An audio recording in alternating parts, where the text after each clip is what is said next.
So there's been many great children's shows in the history of Canadian television, both CBC, CTV, and independent.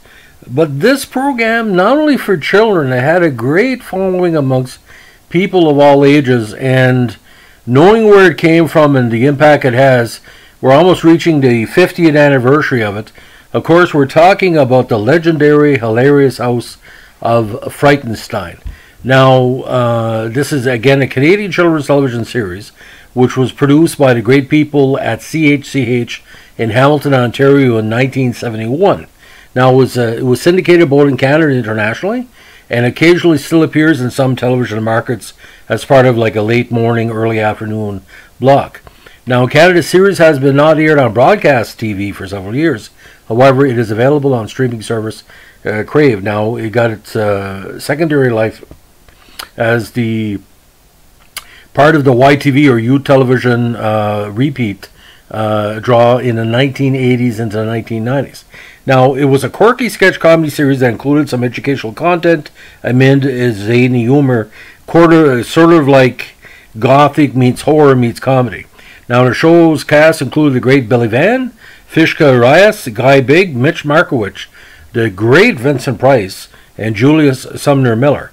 Now, Van played most of the characters on the show. Now, all 130 episodes were made in a 9-month span starting in 1971, and the scenes with Price and Miller were all filmed within one suburb because of time limitations. Now, in 2018, the production company Headspinner announced that it required licensing and merchandising rights to the series and was exploring the possibility of creating a new reboot. Now, in 2009, the spoken word label Bleak December Incorporated completed a brand new full-cast audio production, which was called Return to Frightenstein.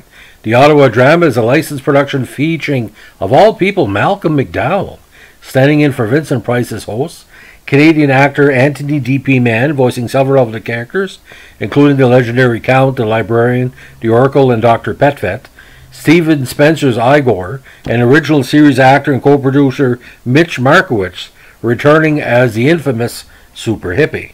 Other voice actors include Nicholas Wen as the Wolfman, Terry Wade as Bawana Clyde Batty, comedian Dave Hudson as Harvey Wallbanger, and Anne-Marie Bergman as Griselda. The album has been announced to be released to the big market, but original idea was to have it out in 2019. Again, we're hoping for bigger markets. Now, the production started with Riff Makowicz envisioning the concept and then inviting a room full of creative friends to a spaghetti and champagne brainstorming dinner party in his double suite at a Windsor Arts Hotel in Toronto. Markowitz directed the brainstorming session while his assistant Roger John Greco made notes of everything said. Now, CHCH had broadcast 2 other Markowitz shows, including the Randy Dandy Show for Children, starring Raphael Markowitz as Randy Dandy, and the Ed Allen Show, an exercise program.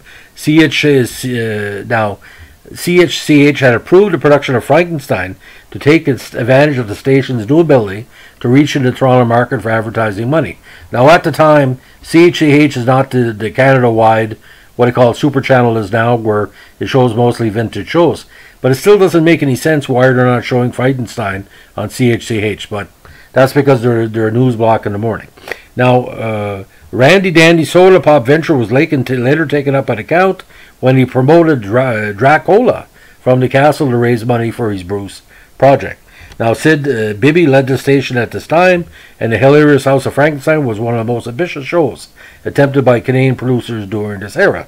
Now, Markowitz later began production of an animated cartoon version of the show with animator Al Guest, but unfortunately never got on the air.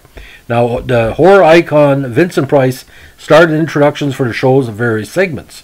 Price, who was attracted to the project because he wanted to do something for kids, filmed all these nearly 400 segments, which were about 1 to 3 minutes, in 4 days for a fee of $13,000. Now, Julius Sumner Miller, an American scientist and TV personality, appeared in every episode. Although he put on a mad scientist persona, his segments featured straightforward science lessons and experiments. Now, in Canadian TV stations, the show generally aired as a children's show in an after-school or weekend morning time slot. In the States, however, many stations aired in a late-night slot aimed primarily at college students who might be drinking and were on drugs at the time. In an interview with the critic Richard Krause on CFRB in the 2010s, Markowitz brother Mitch Markowitz, also an associate producer, and again the hippie character, acknowledged that while his brother always recognized the show had kid appeal because of the zany monster characters and lowbrow humor, it was always intended to also appeal to a young adult audience of alternative comedy fans. In some American markets, the show drew higher ratings than The Tonight Show with Johnny Carson among that demographic. Now, the theme song was very important as well. The opening, closing credits were accompanied by musical composition played entirely on a Moog synthesizer and written by Harvey Brewer, Gary Carroll, Jean-Jacques Padet, and Pat Prilly. Its title is March of the Martians. The original recording can be also found on an out-of-print Pickwick vinyl album called The Happy Moog. Now, although each episode was normally structured around the basic narrative premise of Count Frightenstein's effort to revive his monster, Bruce J. Monster, only some sketches, including the first sketch of each episode, directly addressed the premise itself, while most sketches depicted unrelated goings-on around the castle. Only the two main characters appeared in the plot sketches, although they could have also appeared in other sketches as well, while the supplementary characters generally only appeared in their own standalone sketches and were not part of the core plot sketches. Now, this is part one of our podcast, and next one we're going to get to the characters and the various quotes and movies that have lasted, moves in the show that have lasted for a number of years. Again, Hilarious House of Frightenstein. It is on Crave, so either watch the episodes first, then listen to my podcast, or vice versa, or versa, as we like to say. Get ready for part two. Bye.